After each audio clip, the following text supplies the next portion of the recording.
Всем привет, друзья! Меня зовут Александр Кондрашов, и это новый выпуск с Великого Байкала. Это мое первое путешествие в это замечательное место, в котором вы увидите, как мы попали в землетрясение амплитудой 4 балла, попытались установить рекорд скорости на байкальском льду, а также посетили местных рыбаков, поймали омуля и попытались приготовить из него знаменитое блюдо, которое называется сугудай. Также мы с вами заварим чай из байкальской воды, погрузимся в прорубь и покажем вам величие Байкала. Поэтому обязательно досмотрите выпуск до конца. Поехали!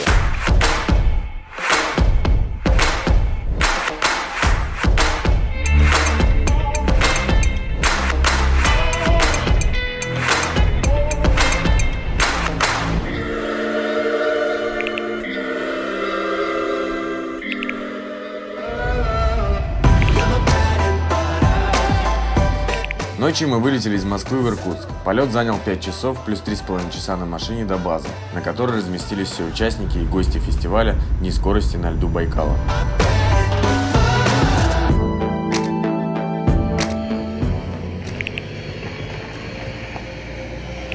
Это ледовая переправа через малое озеро Байкал. Мы на самом деле сейчас находимся не на основном озере, а на малом. И буквально через сопку, через это, будет основное озеро. На самом деле никогда не думал, что это выглядит именно так. То есть забивают просто в воду, в лед, вернее, забивают сваи. Так, оказывается, эти дороги обслуживают. Я думал, люди сами где хотят, там и ездят. Но говорят, что лед уже немножко пошел, вот видно здесь трещины, и по окраинам лучше не ездить. У нас есть специальный человек, который называется ледовый капитан. И он рассказывает о том, как ведет себя лед и где лучше не ездить, где безопасно. И, в общем, его надо слушаться. Завтра мы с ним познакомимся.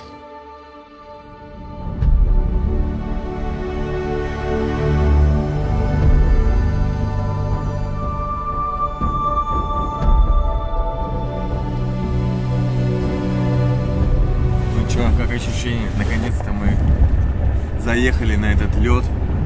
Честно говоря, страшно. И рекомендую отстегнуться, чтобы в случае, не дай бог, если уйдем под воду, можно было выплыть. Можем смело ехать. Но я себе по-другому представлял Байкал. Мне казалось, что здесь везде голубой лед, такой как прозрачный. А здесь уже накатанная трасса такая. Ну, удивительно, даже автобусы ездят. Разница во времени между Иркутском и Москвой составляет минус 5 часов.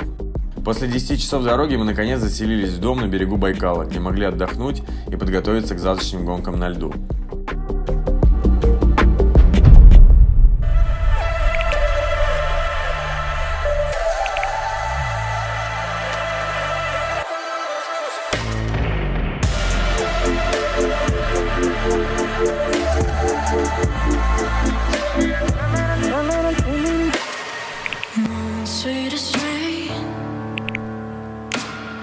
Ребята, всем привет! Мы находимся на Байкале, на базе, возле острова Ольхон, где проходят Дни скорости. Сейчас будет попытка установить рекорд на электрокаре I-Pace. Впервые в мире электрокар будет пытаться установить рекорд скорости на льду. На самом деле такие трассы есть везде, но именно на Байкале она натуральная. Мы сейчас находимся в марте, ветер уже выдул весь снег и получается чистейший лед. Трасса длиною 11 километров, но в зачет идет только ровно 1 километр. То есть машина разгоняется, доезжает до определенного места, идет зачет. То есть машине нужно проехать в одну сторону, развернуться и проехать в другую. Чтобы вы понимали, когда скорость автомобиля достигает порядка 200 км в час, тормозной путь составляет 2,5 километра. Мы сейчас подписали все документы по поводу безопасности. Обязательно нужно быть в желтой жилетке. Зимой 2019 года организаторы фестиваля предприняли беспрецедентное число попыток по установке национальных и международных рекордов скорости на льду. В них участвовали 5 пилотов и 5 разных автомобилей.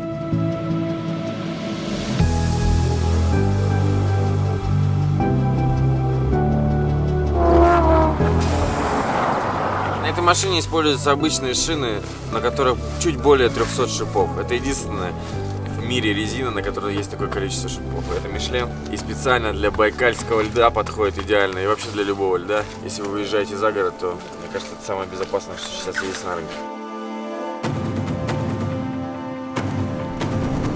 Пилот к попытке установления рекорда готов к зачетному заезду.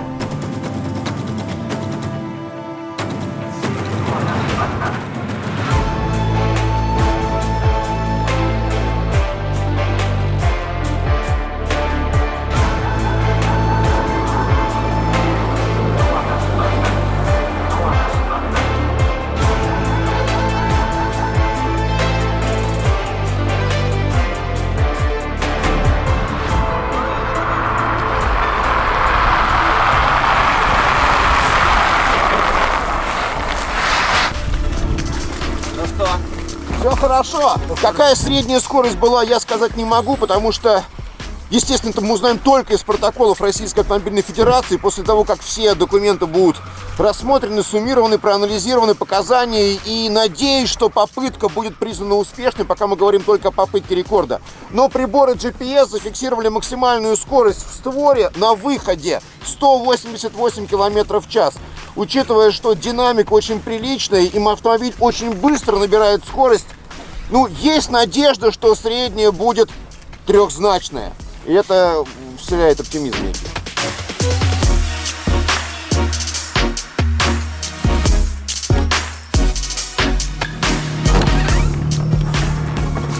Ну что, Саш, покажешь свои апартаменты? Да, это мое жилье. Заходите. Оно на льду. Если его через месяц не убрать, то оно будет под льдом. Подводное. Капец, здесь жарко. Как в бане прям. Ага. Юрта очень быстро устанавливается. Здесь стоит вот печка. Здесь капец жарко. Самое время попить чайку на Байкале. Для этого наберем водички.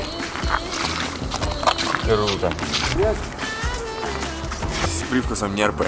Вода с морепродуктами. Мы набираем воду из самого глубокого озера в мире и самого большого. 11% пресной воды во всем мире, которая в России находится, ребята. Так что цените, в какой стране живете. В зависимости от того, в каком месте Байкала вы находитесь, вода будет отличаться по вкусу. Для этого мы взяли бур рыбацкий.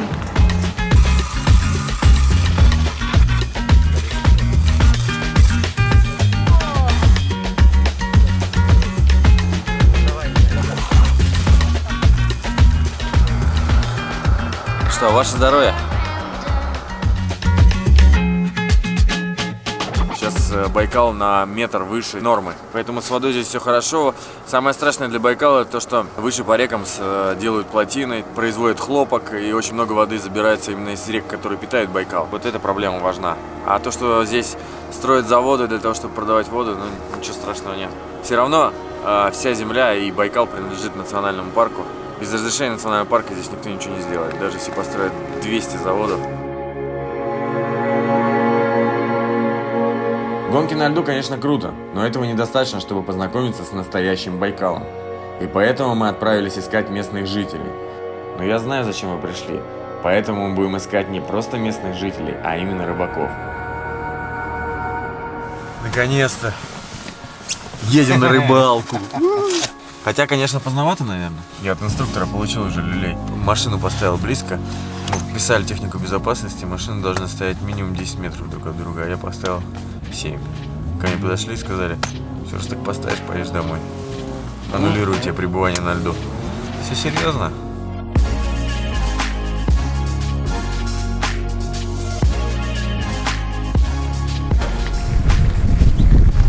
Смотрите на эту красоту.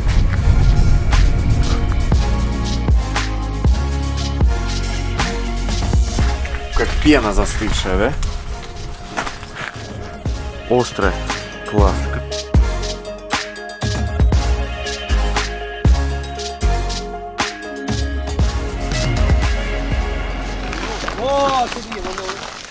О, ну вот рыба, видишь. О, а это что? Окуня? Немножко.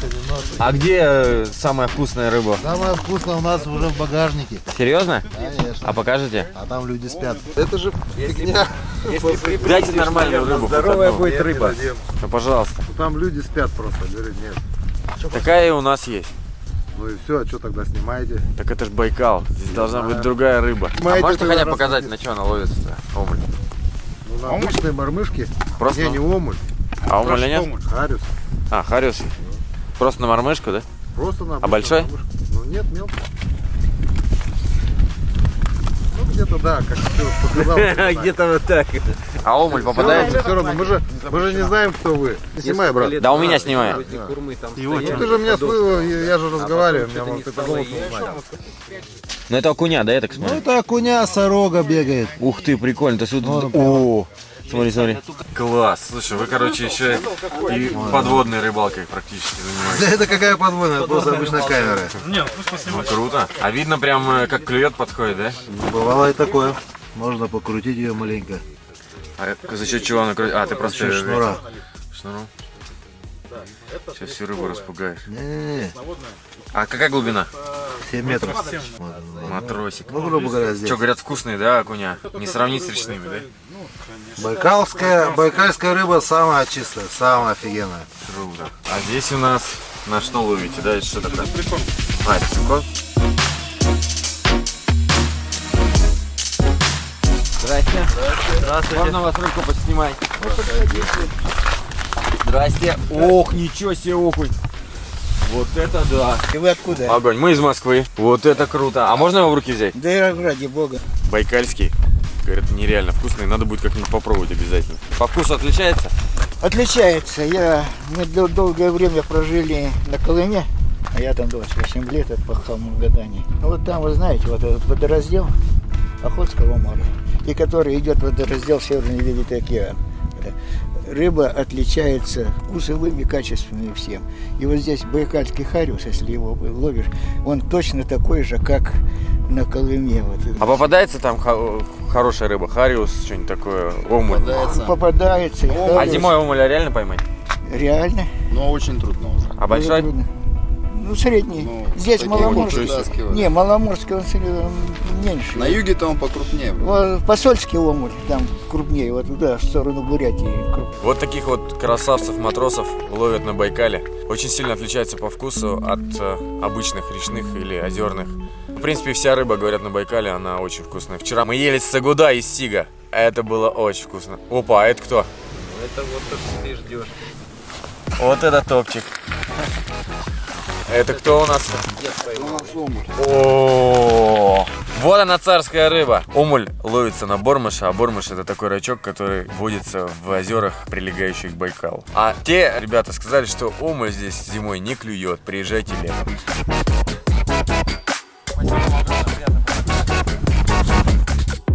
А теперь настало время истории о землетрясении, которое мы пережили, находясь на льду.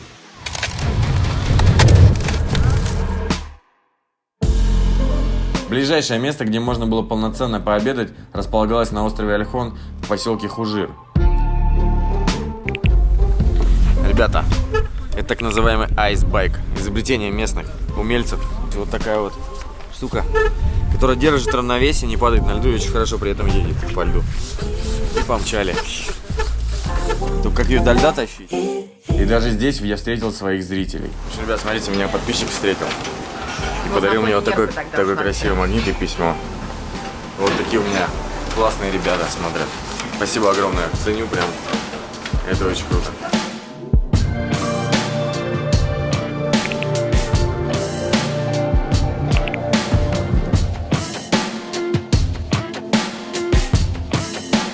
После обеда мы вернулись на Малое озеро, катались на льдинах и даже шкурили медведя. Мы сейчас расскажем вам, чем можно заниматься на Байкале. Если вам скучно, у вас есть свободное время, есть пишня и вот такая вот льдина.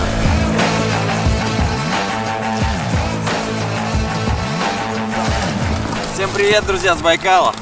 Вот так здесь можно развлекаться. Вот такие вот санки.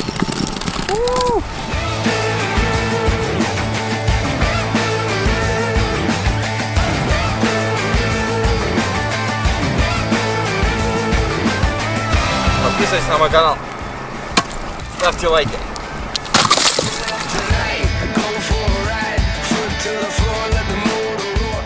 Когда, ребятка, медведь себя плохо ведет, с ним происходит вот такие вот.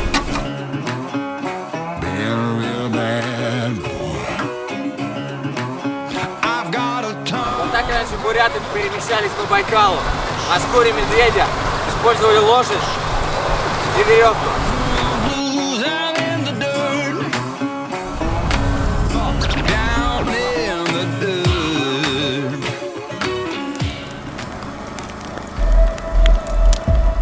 И все же о землетрясении. Поднялся сильный ветер, из юрты выдувает все тепло. Сейчас мы сделаем баню. И горячего чайку с байкальской водичкой. Мы сидели в юрте, пили чай, кто-то залипал в телефоне, кто-то занимался нетворкингом. И вдруг... Треснул лед.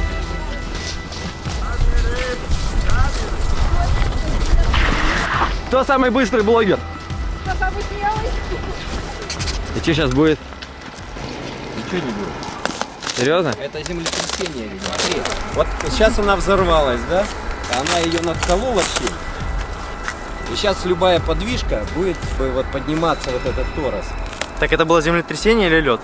Ну, я думаю, землетрясение. Пойду проверю это.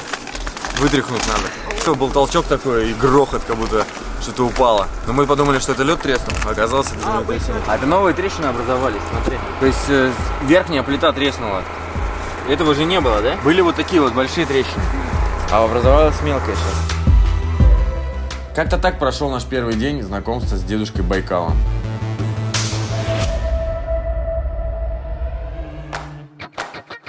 А вечером этого же дня нас ждала банька и вкуснейшие блюда местной кухни. Меня единственное пугает, как сюда вылезти. А, здесь есть лестница, да? Быть на Байкале и не искупаться в пруде. Мне кажется, если туда залезть, то это будет последний раз, когда ты вообще где-либо был. Серьезно? Все, пошли. Денис, ты зря улыбаешься, стоишь. Ты пойдешь, я за тобой. Денис. Кто такой Денис? С кем ты разговариваешь? Все, пошли, парень.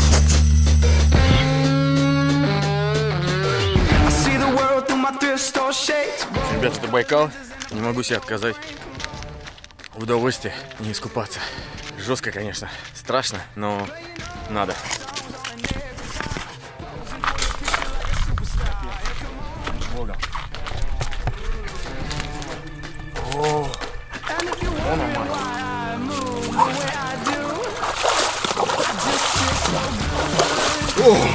О, хорошо.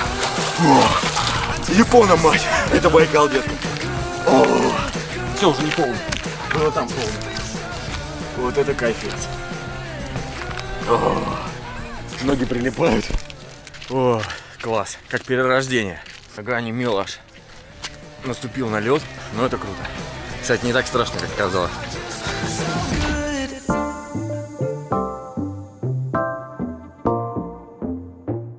А нужно ждать какое-то время, чтобы приготовилось, или можно сразу есть? Ну, в оригинале кладут в ручей, под камень, под холодную воду. Удерживают пару часов.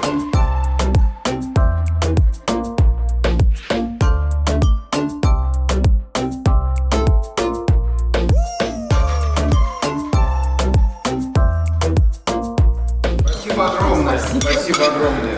Это очень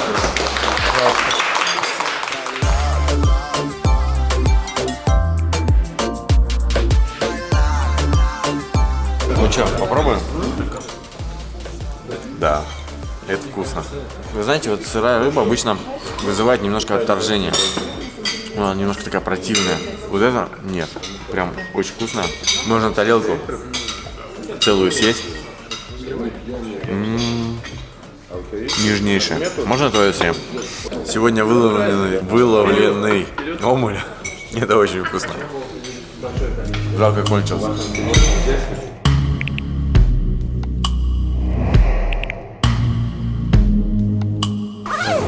Доброе утро, друзья. Время 6:15.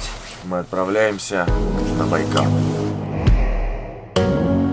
Вчера прочитал в интернете, очень много людей гибнут именно зимой. И местные гиды нам рассказывают о том, что, катаясь по зимникам, по Байкалу, начинают съезжать в разные стороны, проезжают рядом с берегом и попадают в торос, особенно ночью. Буквально через 5-10 дней уже будут места, где вода. И люди, соответственно, не зная этого, потому что подводные течения очень сильные, и они вымывают лед, он становится тоненьким. И спастись зачастую, но никто не может, потому что вода очень холодная. Машина падает в воду, у людей паника. Поэтому Байкал — это не шутки. Относиться нужно с уважением и всегда думать о своей безопасности.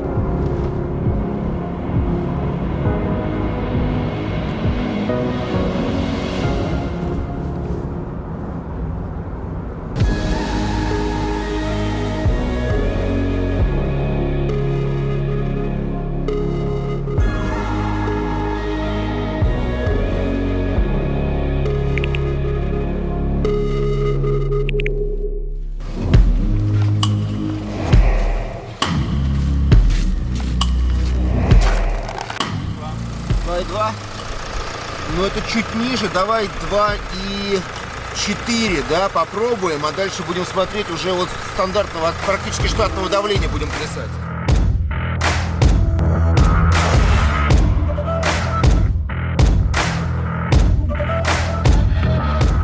Илья Кашин, пилот команды УГМК Моторспорт. Автомобиль Гольф. Это автомобиль, который подготовлен на заводе Volkswagen специально для участия в чемпионате Европы, мира, и также он участвует в чемпионате России. Мощность автомобиля порядка 320 лошадиных сил.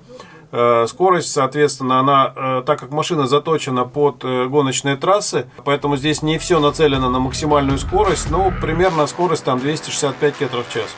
На льду, конечно, будет немножко меньше.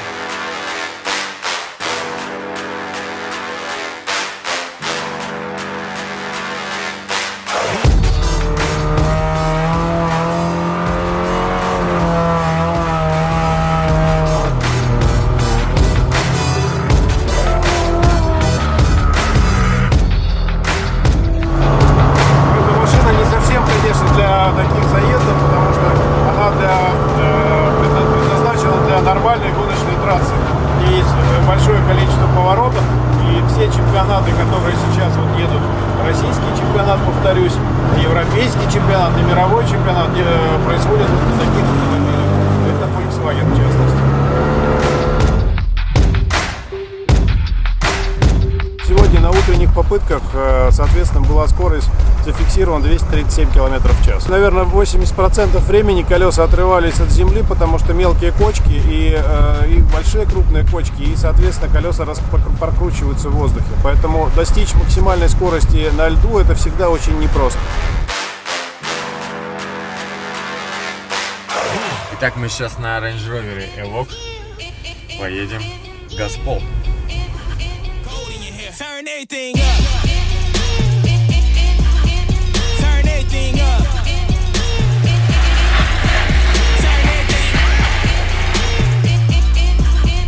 Turn everything. Turn everything.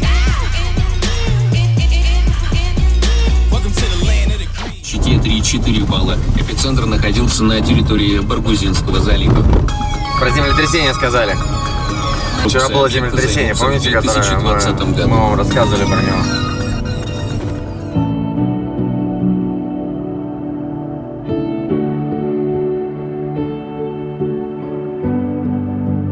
Только что обнаружили диких горных козлов на Байкале. И сейчас на дроне пытаемся красиво их отснять. Они бодаются на отвесных скалах. В общем, National Geographic прям этот. В мире животных настоящий получился на Байкале. Красота.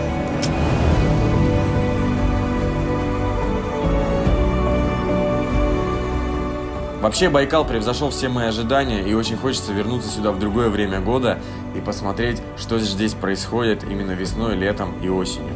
Поэтому мы обязательно сделаем экспедицию и постараемся и понырять, заняться подводной охотой, посмотреть колорит, познакомиться с шаманами, ну и многое другое. В Байкал мы обязательно вернемся.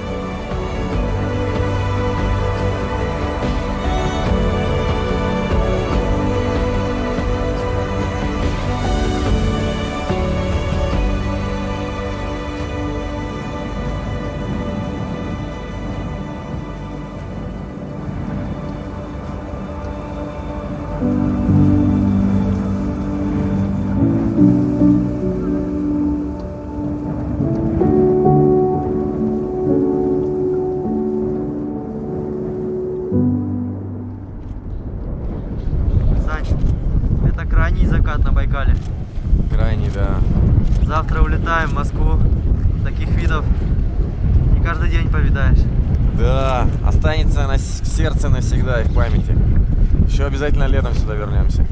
Весной лучше, да? Приезжайте на Байкал к дяде Саше. Дядя Саша вам покажет всю красоту, все самые интересные места. Да, дядя Саш, покажешь? И бери дядю Сашу с собой вот этого. И покажем все места. Конечно.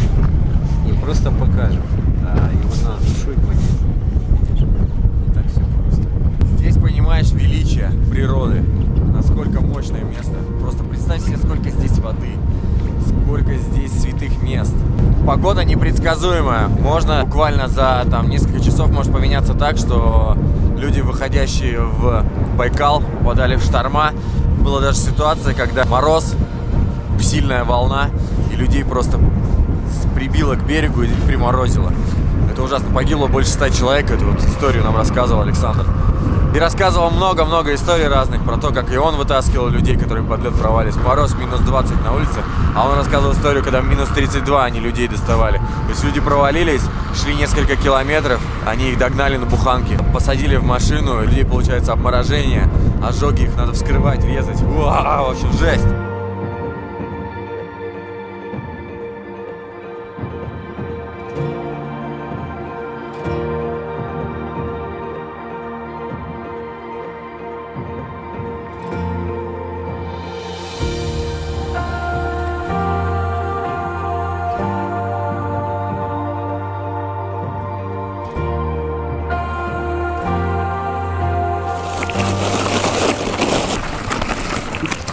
Что, Санек, понравилось на Байкале?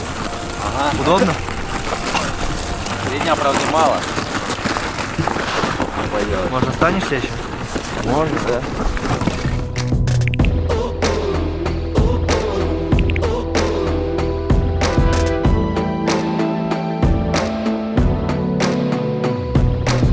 Напоследок решили зайти взять байкальских сувениров в виде копченой рыбки, омуля, чая. Чай называется Саган Дайля. А он тонизирует. Ну, не знаю, не пробовал? Или мы пили? Не пили. Не пили? Надо попробовать. Говорят, тонизирует. Но если у вас высокое давление, то лучше не пить. Привезем частичку Байкала друзьям. На этом у нас все. Всем удачи и пока.